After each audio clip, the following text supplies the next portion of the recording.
cuando los empleadores empezaron a dar cuenta que ya había salido una asociación, empezaban a insultar por teléfono, a llamar y decir viejas mentirosas, inventan leyes, la voy a demandar. A mí más de una vez me iban a demandar. Después de eso los empleadores decían, ¿cómo que la sirvienta que tienen derecho? Ni siquiera sabían que había en el código una ley impune, pero ahí había, ni siquiera. Toda la violación a los derechos laborales, jornadas de 12 y 15 hasta 20 horas, ¿verdad? Y después día libre a muchas no les daban. Era como una esclavitud, una servidumbre. Incluso, Rosita, acuérdese usted la experiencia que usted nos contaba del acoso sexual tan evidente, tan grave, ¿verdad? En las casas, ¿ya? En donde muchas veces, precisamente, el hijo del patrón se hacía hombre, entre comillas, ¿verdad? Abusando a la trabajadora doméstica. Es que en mi tiempo, hablo de mi tiempo, ¿verdad? Nos pedían un carnet de salud. Había que ir al Ministerio de Salud, le examinaban los pulmones y la sangre. Entonces nos daban un carnet de salud. Los empleadores, como ya tenían hijos adolescentes, era muy bonito que el adolescente tuviera relaciones con la trabajadora doméstica porque sabían que no tenía ningún contagio de nada. Vea qué chocante resulta para nuestros tiempos pensar que a la trabajadora doméstica, para contratarla, se requería un carnet de salud y los fines para los cuales se utilizaba esto. Pero esta situación, este requisito se mantiene hasta el 2009 prácticamente, donde hay una modificación en el Código de Trabajo. O sea, lo que indicó Rosita es una realidad. Nuestro país, que tiene un Código de Trabajo desde 1943 hasta el 2009, reguló el trabajo doméstico como un trabajo de esclavitud. Al punto tal de que una de nuestras primeras campañas, recuerdo, Rosita, era, especialmente en la zona rural, incentivar a la trabajadora doméstica de que ella no ayudaba en la casa, sino que ella trabajaba en la casa. ¿Por qué? Porque se había metido muy en el inconsciente colectivo, especialmente en la zona rural, aunque la urbana no es la excepción, que el trabajo doméstico era una ayuda, ¿ya? No un trabajo.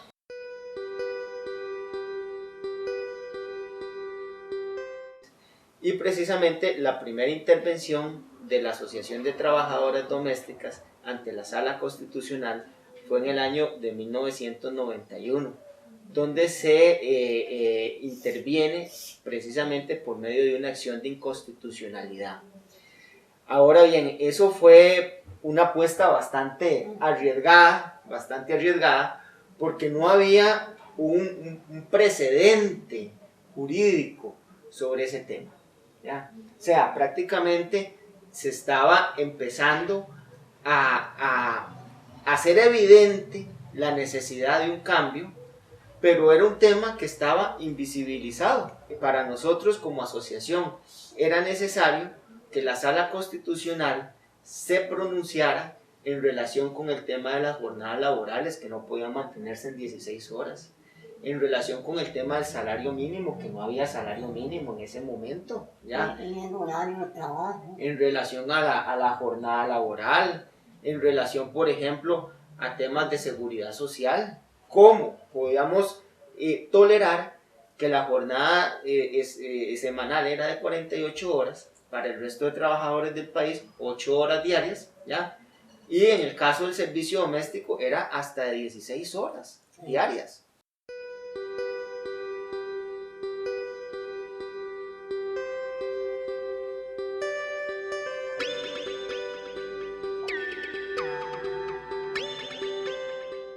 Como estallar una bomba, ¿verdad? Y amenazas. Bueno, nosotros estábamos por Plazavites y ahí nos amenazaron que nos iban a poner una bomba, ¿verdad? Y así hubo una reacción tremenda en los empleadores. La sala constitucional en ese momento, tan sesgada, no valoró que era un asunto de derechos laborales mínimos. Y también fue esa primera sala cuartazo, fue la Alianza de Mujeres la que lo metió. Entonces también decían que no éramos nosotras, que no éramos las trabajadoras, que eran la Alianza. Entonces existía esa situación, esa connotación de que se estaba favoreciendo a un grupo impulsado por el sector comunista del país. Y evidentemente eso fue una bomba que la sala constitucional, ¿verdad?, le quedó muy grande.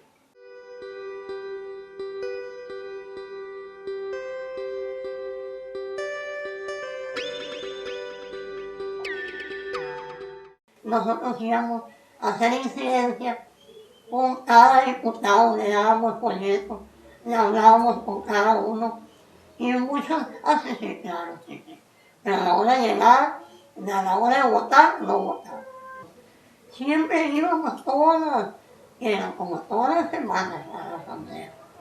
A veces salía llorando yo de impotencia, de ver que no podíamos, íbamos grupos de mujeres, a veces íbamos unas, a veces otras, ¿verdad? Pero salíamos llorando a veces. Yo me iba a la asamblea legislativa y le preguntaba al guarda cuál era el carro del diputado tal, el carro del diputado del otro. Y entonces yo me quedaba ahí esperándolo. Todo un día, me dio un día esperando que llegaran por el carro. Y cuando llegaron por el carro, ahí nos agarraban. Y en ese momento, ¿verdad?, lo que nos fortalecía, lo que nos animaba como organización, era precisamente el gran apoyo que tuvimos a nivel de las comunidades, de las mujeres organizadas en las comunidades. Y algunas ONGs, precisamente al punto tal de que cuando se discutió el proyecto de ley, la barra de la Asamblea Legislativa estaba prácticamente llena de mujeres, ¿verdad?, que incluso llegaron con cucharones, con ollas, con escobas. La mayor parte de mujeres no sabían que las estaban, no estaban conscientes que las estaban explotando, ¿verdad? Veían eso como muy normal. Entonces nosotros en el año 2000 empezamos a desarrollar talleres de derechos laborales y de derechos humanos, que ya no era un grupito de Rosita y 5 más, sino que era una situación a nivel nacional.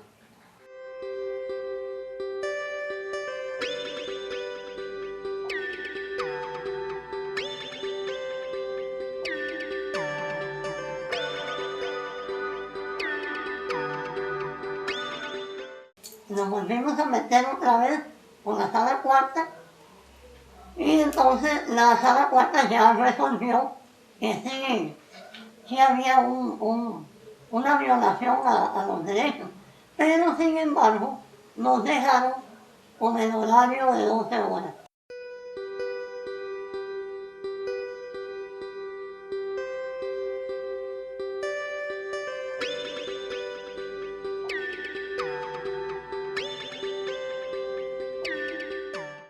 Había convenios como el convenio 111, el convenio 98, el convenio 137, el convenio 156, que analizaba precisamente a nivel internacional cómo se debían normar y regular el tema de las relaciones laborales, de los contratos de trabajo.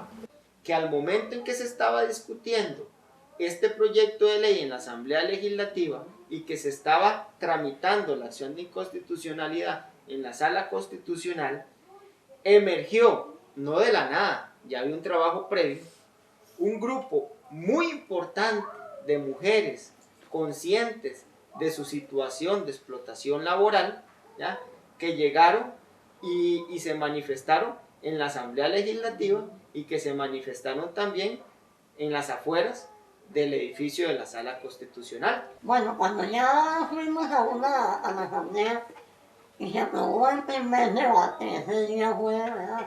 Claro. Un alboroto y una cosa, ¿verdad?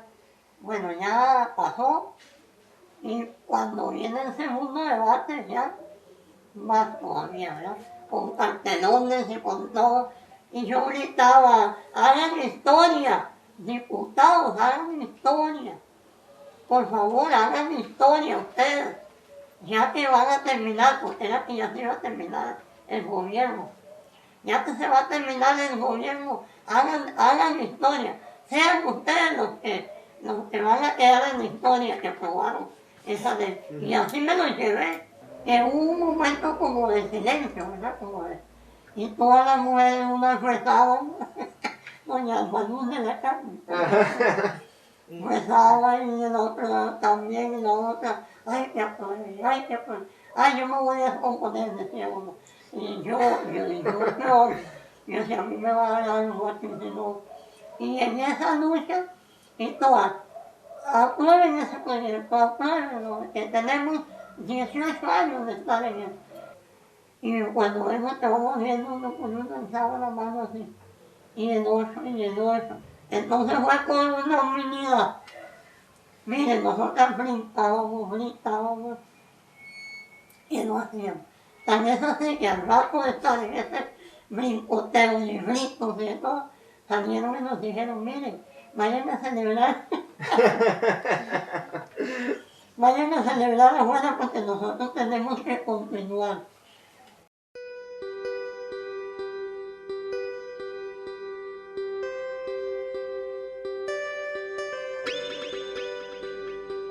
Yo diría que los logros han sido muchos. Empezamos porque el aumento de salario cada 6 meses, como los demás trabajadores, la compra de la sede, esta sede también es un gran logro, la modificación a la ley del Código del Trabajo, el Día Nacional de la Trabajadora Doméstica, que es el último sábado el último sábado de marzo de cada año. Bueno, la resolución de la sala cuarta, ¿verdad? Y más recientemente el convenio 189, que viene a reforzar la ley. Ese convenio 189 lo que viene a regular precisamente es que el trabajo doméstico se ejerza en condiciones de dignidad. Hemos logrado muchas cosas, pero todavía nos falta.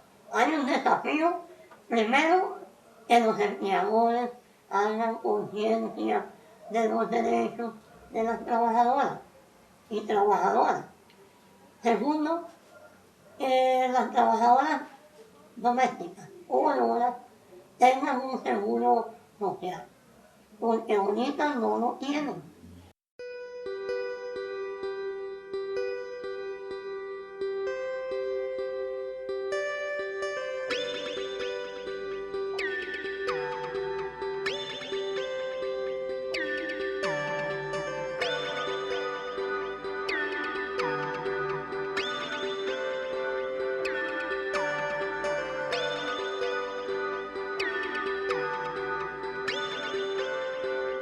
Los desafíos que tiene la asociación en este momento es pasar precisamente de lo formal, o sea, de esos derechos que están declarados en el Código de Trabajo y en la Constitución Política, a hacerlos realidad.